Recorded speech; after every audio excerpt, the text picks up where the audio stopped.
Hi, I'm Brian Harmon, and we are Harmonizing Humanity. Our guest today is Yasing Yan, and she is a licensed acupuncturist, and welcome to our show. Thank you, Brian. And the first question is, why don't you tell us about your background, where you grew up, your parents, that sort of thing? So I was born in Cambodia in the early 70s. So I grew up the first 8 years and a half of my life in Cambodia, through the whole Pol Pot, Khmer Rouge killing fields and all that. Went through about 6 to 8 months in the refugee camps, was blessed enough to end up in a UN-sponsored one. And I grew up for 2.5 years in Columbia, Pennsylvania, right by the Susquehanna River. And in '82, we moved here to Southern California, and we haven't left since. So you grew up in Cambodia in interesting times as you look back. It must have been kind of scary at the time. But why don't you tell us about your parents, your siblings? My parents were also born in Cambodia.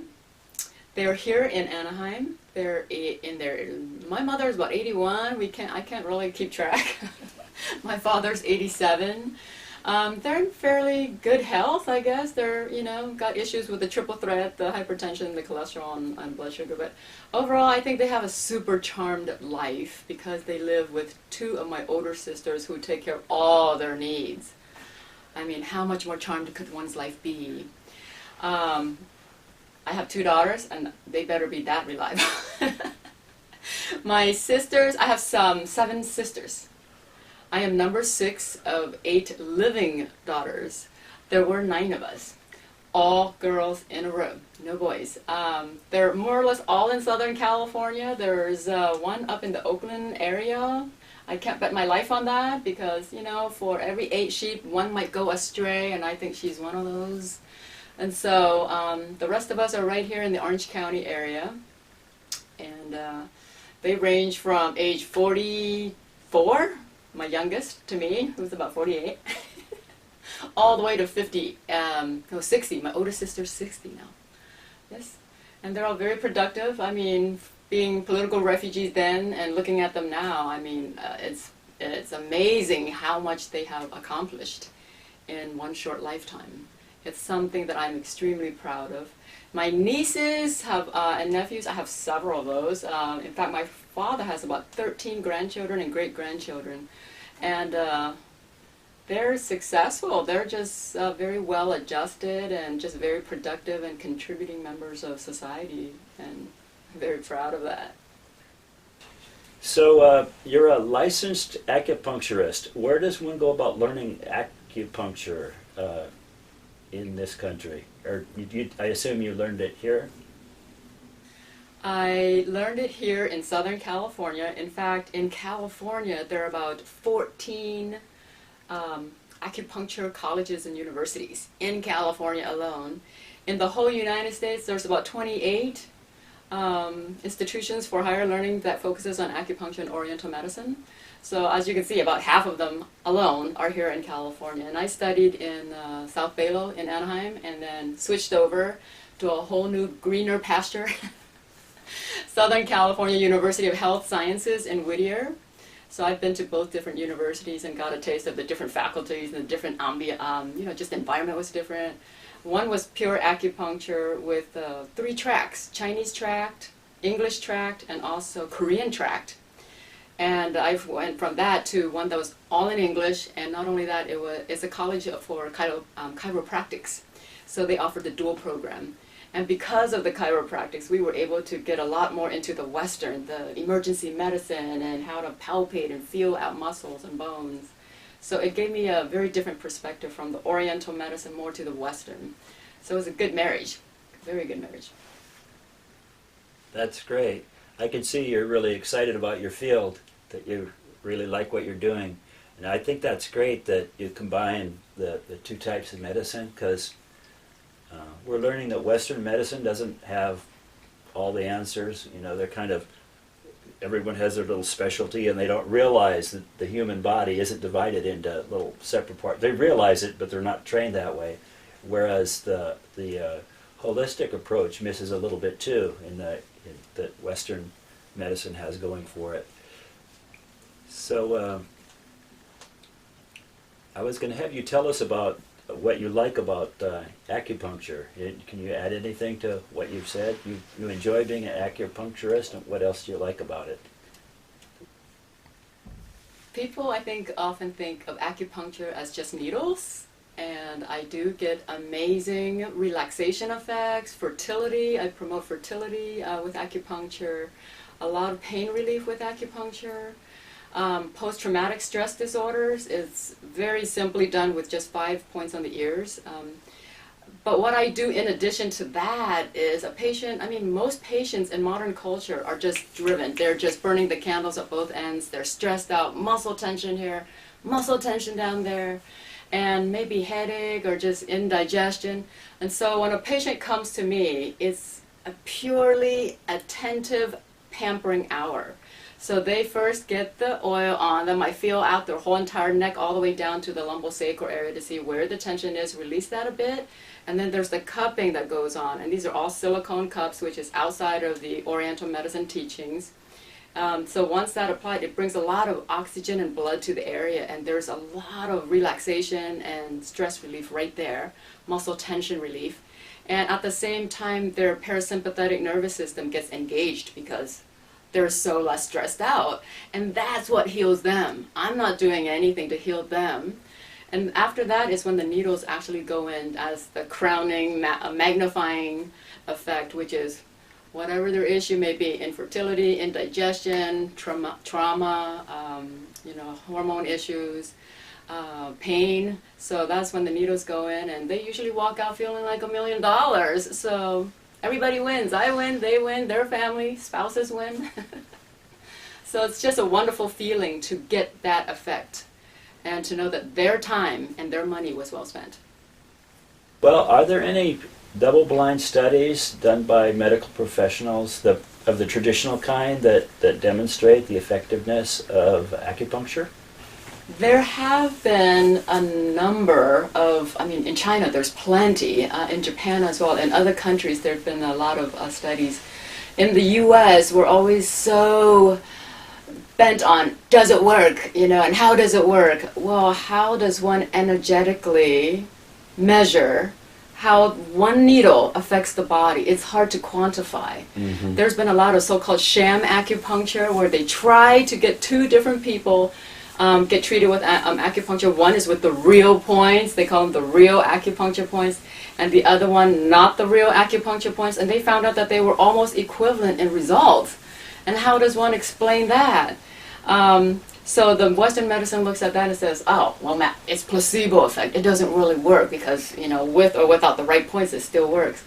The beautiful thing about the human body is that even if you go close to the point or anywhere on the body, it will respond in a positive way. Because you're hitting proprioception points, right, and sensory points. So the body says, oh, there's a little trigger, and the body automatically sends its little troops out there. What's the little trigger? What's the invasion? Sends out painkillers, it sends out anti-inflammatory agents, it sends out all kinds of healing, because the body says whether or not it's the right point or the wrong point, there's an invasion to the body and we need to heal this person. And so it looks as if we get the same results. But they only did that for pain patients. They didn't do that for fertility patients or infertility patients. They didn't do that for someone with PTSD. I think you can't just get any point. You got to be much more specific when you're trying to treat an internal medical issue. With pain, the body, you pressure anywhere, the body responds well, right? Mm-hmm. It's different for more internal medicine issues. And so when they did all these different studies, they focused on pain points. Mm-hmm. So the way I see it, well, you could just acupressure someone and it works. You could just hit them and it probably sends a response that's, therapeutic. So it's not a very good way to see the power and the scope of Chinese medicine. Ask you, would you mind sharing about experiences that you had in Cambodia as a child? Is there, that's that's what made you who you are, right? That the things that we experience as a young person. Did you experience some really bad things there? I have to admit that I may have suppressed a lot of the memory. And because of that, I don't remember a lot of things.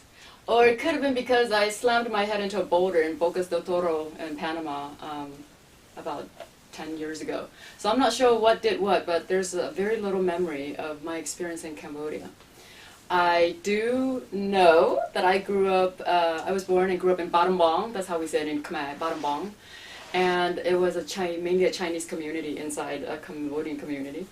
And I remember we were paupers because 9 kids. Not only that, my father's parents died within 2 months of each other when he was about 15. And his father, my grandfather, had 3 wives. My paternal grandmother was the first wife. And anyways, when my grandparents died, there was a bit of squabbling between the 2 remaining wives, and my father ended up having to live with his grandfather, who was a opium addict. So my father was poor, and not only was that, he had to basically make money to feed this opium addiction, because great-grandfather to me, was not a happy camper when he needed his opium and he wasn't getting any. So my father had 3 siblings, an older sister and 2 younger. So from age 15, he became their parents. And so I have a father who's the parent of 2 families. And growing up, he was fending for 2 families. And, uh-oh, sorry, something's coming. I don't know why. It happens every now and then out of nowhere. I feel like, oh, there's a flood of tears coming. And so he's still alive right now. He's 87. And when I meet with him, he talks a lot about his old days. Almost never does he spend time on how's your marriage, how's family, how's life. He focuses a lot on the history. And so I get a glimpse of what happened here, what happened there. So as a young kid, I was lucky, for example, to grow up and get a new set of clothes every New Year's Day. That was the only time we got a new set of clothes. And so you can imagine, well, just make do with what you have, you know. And so when communism took over in '75, I was only 4 years old. 4 years old, you'd think memory would have formed and also capture what happened there. All I remember is, oh boy. So like I said, I must have suppressed them. Every now and then it comes back, you know. We were evacuated at gunpoint out to the countryside. And I have 5 older sisters. So at the time, I was 4, which means my immediate older was 6, and this one was 8, yeah? Okay, so wait, we got 6, 8. They took the oldest 3, and they put them in labor camps, different ages. And luckily, they kept me with my mother and father. And I remember year by year, they started taking the next age group over. So number 4 would be gone, and then number 5 would be taken away. So my childhood was, it was disrupted, but not really, because I don't remember a lot of trauma, direct trauma, because I was with my mother and father, and what was there to play? There was nothing to play, nothing to do. But there was a creek, so we'd be, us kids, unsupervised, going out to the creek, swim or die, and all of us survived, you know? There would be human fecal matter going by, or some dead animal going by, and the parents were like too busy working, being forced to work on almost no food. We would get a cup of rice, I think per family, as in like Campbell soup kind of cup, I mean not cup, but can. And they'd give us some crystals of salt, some salt pellets, and that was it, you know, make do with what you got, you know. There was no meat to be found anywhere, and that's when I saw and experienced the first time I ate dog meat. We ate roasted crickets, you know, take out all the innards, roast them, stuff some roasted peanuts in them. Things like that, whatever we could get our hands on. However, we were not allowed to. So we were doing this secretly. So if we were to get caught looking and finding meat, we'd be in trouble. So basically, we were supposed to starve, work in the field, do everything they told us to do, there and them in that case, because I still wasn't taken yet. And so I'd be playing with marbles, you know, out of the mud and make them perfectly round. There was nothing else to do, you know, just be in the sunshine, do your thing, play with the other kids, go to the yucca plantation. And near 75 was when they came after me. That was pretty scary. So, run, cross the creek, hide in the yucca plantation. 7 years old or so. They kept creeping down on the age of kids that they were taking.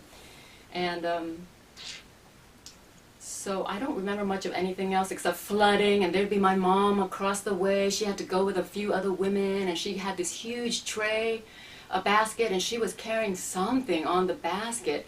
And I'd be on this side of the flooded, you know, river, and she'd be on that side. I'm like, whoa! That's a tearjerker. Mm-hmm. So what happened after that? 79, Viet Cong took over, right? Mm. Good and bad. Viet Cong took over in January 79, and the leadership went pfft. And the people were like, wait. They scattered. They were basically running for their lives, you know. And so the people said, what do we do?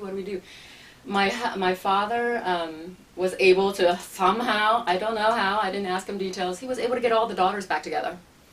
He's an incredible man in that way too, because you have to remember, he's fending for 2 families.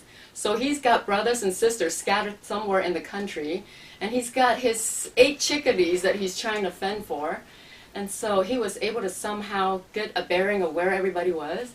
And so when the leadership scattered and then the Viet Cong took over, we said, there's no way they're better than the Cambodians. There's no way. They train the Khmer Rouge. These are the instructors on guerrilla warfare and killing and torture and everything. And teaching the Cambodians how to torture and maim like they did in the To Slang on the killing fields and all that. And we thought the teachers are here. And plus, you know, there's always, I think, a misgiving between the Cambodians and the Vietnamese over territorial rights and such. So we went back home. Well, there was nothing left of home. Everything was destroyed, stolen, taken. And somebody was telling my father, hey, everybody's gone. And my father said, gone where? And they said, they went to the Thai refugee camps. Oh, so my father said, stay put, let me go take a look, you know, scout. Yeah, everybody was gone. And so we fled by night and slept by day in the bushes and whatever. My father was keeping me away from all the hangings, the dead bodies and all that, so I'm not traumatized by that. I wasn't traumatized by it. But I just remember having to keep going. No food, no drink, just keep going. And I remember at one point he took the belt out. My father never belts anybody. He's harmless, you know. He took the belt out on my youngest sister, who at the time was about 4, and she wasn't getting it. Just keep going. Don't cry. Don't complain. Just keep going. And she got the belt because she was just not complying. And it was scary for me and for everybody else. Like, oh my gosh, Dad never brings out the belt, so this is serious. And so, yeah, when we got to the Thai refugee border, now you have to understand, they had already supported hundreds and thousands of Cambodian refugees, Vietnamese refugees. They wanted nothing to do with us scumbags, you know, peasants, poor people. And so they did everything they could to just keep us out. And so, yeah, they took us by the truckloads and dumped us out over the mountains, landmines, everything. They didn't care. Your fault, you know, our fault. So somehow we got through the bandits, the row of bandits. You see massive highway of refugees going through, people maimed and raped and stuff on the side, but my father's like, keep going, don't look, don't listen. They were dumping pots, they were, you know, checking people's orifices, because that's where people were hiding their possessions, their golds and their gemstones and such. They got away with a major killing because people were hiding it everywhere they could. They swallowed it, they put it up, you know, and so luckily, we still got a little bit of something left. And so we went from refugee camp, tarp, nothing ready for us, to refugee camp, rain, mud, tarp, you know, food. I don't even know how we got food, to be honest with you. And then there was one last time they took us on the, I don't know if I remember this correctly even, but this is what I've made up in my head. They took us on the back of an open-air truck, and that's not a good sign. that means they're going to dump you somewhere. But they said, no, no, no, we're taking you to a UN camp. You know, get on the truck. And they gave us these sweet Hawaiian rolls, French sweet rolls. It was amazing. It was as if they were goading us, baiting us, get on the truck, you know. We're taking you to a safe place. But luckily on the truck was a Thai refugee who was half Chinese. And the Chinese tend to empathize with the Chinese. I don't know what it is. It's like, hey, we gotta like save each other or some bond like that. And he told us they're not taking you to a safe camp. They're taking you and dumping you over the border. So this is where the truck is gonna stop. Once the truck stops, hop out, jump out as fast as you can to the right, head through the cornfield, veer this, veer that, and you will see someone there waiting for you to guide you to a real UN camp. And we thought, well, how do we know to trust this guy? But we had nothing to lose, right? And he said, you have to pay them, though. So some kind of jewelry, gold or gemstone. And that's exactly what we found. This person was there, and they got the payment, and they took us out to this massive open field. And we thought, where's the camp? And they said, they're going to build a camp. It's going to happen. And we thought, there's nothing here. Nothing. For weeks, months, no outhouse even, no well, nothing. We were just baking in the summer Thai sun until they started put down the lumber, you know, raise the pillars, put some straw on there. And then you got these massive, I don't even know what you call it, like a palapa, right? And then you have all these families in there. Well, the way we were able to separate who's who was bed sheets. This is my family's section. And then you got the issue of, well, there's no outhouse or anything. Well, you can imagine what we had to do to do our duties. And then luckily, about a month and a half, 2 into it, they dug a well. I was there 5 times a day. Nothing to do. But nothing to do. No money to buy anything. And so they gave us some rice. They gave us a few vegetables. That's a luxury there. And they gave us some salt and such. And I think every now and then we got some cheap fish. Amazing food. And then about 5-6 months into the camp, I mean, there was all kinds of brutalities going on in there and rape and such. But luckily, my father was smart. He, throughout this whole entire refugee experience, he always made the younger kids, I guess not too many pedophiles in the ranks of guards and such, thank God.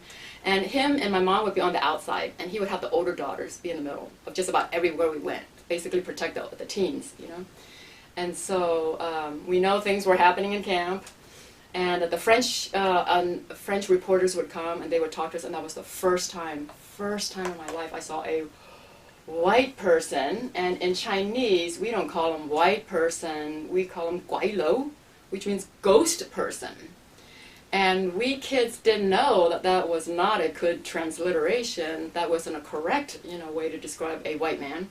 We thought this was a real ghost man. So I remember my first encounter, I would run every time Mr. French ghost man would come near me. And they had cameras, they were, I think, probably reporters. And so that was my first encounter with a Caucasian person. Well, we were steaming and, like drying out there for about 5-6 months. And then we were asked by the French to go to France, to be sponsored into France. But they only wanted 2 or 3 kids. And my father said, how could you do that? How could you even think of doing that? All or nothing. And they said, well, your family, there's too many of you. Japan extended their sponsorship, and my father said, no, we're waiting for America. You see, America is not just the United States, land of freedom, home of the brave. To us, America was heaven with a capital H. It's the place where there's no want, no need, no desperation. I wouldn't say it's a place money fall from the sky, but it was pretty close. We thought of it, we perceived it as this absolutely heavenly, divine destination, and so we held out for the U.S. And so a church in Columbia, Pennsylvania, Lancaster County, yes, St. Paul extended their sponsorship to all 9. Wait, 9 would have happened that somebody missing, right? My oldest sister, her and her ego, she put her name in Mandarin. Ours was in Cantonese. We're Cantonese speakers. Our mother tongue's Cantonese. Well, she put her name in Mandarin, so her name looked like Ing, like the yin and the yang. It looked like Ing, and ours is Yan. and they didn't know that we were the same family. So they took us and they left her. She had gotten married under communism. It was like 20 women, 20 brides, 20 groom, all black facing us on a dusty street in town. That was her wedding. But she was married and she was pregnant in the Thai refugee camp. But her name was in a different language to them, and so they didn't know that she was part of our family. So they sponsored our 9 and left her and her new nuclear family. And so it took my father months of, the daughter back there. Now, his brother got sponsored to Long Beach, little Cambodia. Now, his sisters never got sponsored. So can you imagine a father to his sisters now left with 2 in Cambodia? He's got 2 daughters in Cambodia, in effect. And so he's had, again, 2 families to fend for now. One immediate family in California now. We moved here in '82, and he's got 2 daughters, who are actually his siblings, in Cambodia still. So this whole time in America, he's never, I guess you could say he's always sending money to them. They lived better than we did the first several years in the United States, because we sent out like $1,000 a year, and that by Cambodian standards is, a lot of money. And so we, growing up in the U.S., had to go without rides. We had to either walk, bike, or take the bus. Even though Dad at one point got a pickup truck, he just didn't want us to feel privileged, to feel spoiled, to be spoiled, And so we grew up, digging trash for cans, for newspapers. Well, I was anyways. I'm expert dumpster diver. That was my way. He basically really pressured me to do that kind of thing. So I was a blue dumpster diver, and I did that until I was in junior high, and that's when I put my foot down and said, no, I'm done with dumpster diving. The thing my dad did wrong was he didn't pay me my share. He expected me to go dumpster. Sometimes there would be hypodermic needles, sometimes there would be someone flashing at me, in the apartment complexes and such. But that was my experience in Cambodia. Thai refugee camps, being sponsored. That was like an incredible journey, and it feels like it was a different person. It happened to someone else. It was a different lifetime ago. It couldn't be me. When I went through high school, I would give my fellow classmates a snippet of my experience, and they said, no, that's not real. It didn't, no. Because we were never taught about Asian history. And it was so recent, but yet, that we were never taught that, and it wasn't until college that people, actually listened to what I had to say and said, oh my God, you actually went through that. And so, my dad's reliving it every time he talks to a relative or older person, Me, far gone, sorry Dad, whole different book already. But he's very lucky to have people he can still talk to. It's like a Holocaust survivor. I went to the Yom HaShoah memorial event on Tuesday night at Cyprus. To have them still talking and telling their stories, that's what my father has. He still has people who are still alive from that experience to relate to empathize with, and, it was such a profound experience for everybody, but I think especially for him. I can't imagine what he went through. Cannot. Wow. Yeah. So it sounds like you've done your share to make the world a better place, or as we say, to harmonize humanity. And I thank you for being. Thank you. And I'm Brian Harmon, and we are Harmonizing Humanity. Thank you very much.